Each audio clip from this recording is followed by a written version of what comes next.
والضحى والليل إذا سجى ما ودعك ربك وما قلى وللآخرة خير لك من الأولى ولسوف يعطيك ربك فترضى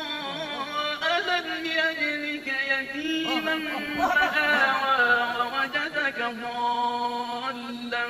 فهدى ووجدك عائلا فأغنى فأما اليتيم فلا تقهر وأما السائل فلا تنهر وأما بنعمة ربك فحدث بسم الله الرحمن الرحيم اقرأ باسم ربك الذي خلق